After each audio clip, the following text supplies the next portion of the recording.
Libya উত্তর আফ্রিকার ভূমধ্যসাগরের দক্ষিণ তীরে অবস্থিত একটি মুসলিম রাষ্ট্র। দেশটি আমাদের কাছে গাদ্দাফির দেশ হিসেবেই বেশি পরিচিত। একসময় দেশটি অত্যন্ত সমৃদ্ধ ছিল।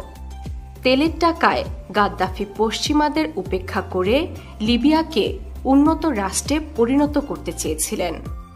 তবে গৃহযুদ্ধের কারণে লিবিয়া তার গৌরব অনেকখানি হারিয়ে ফেলেছে। আজকে আমরা লিবিয়া সম্পর্কে নানা জানা অজানা তথ্যই জানব।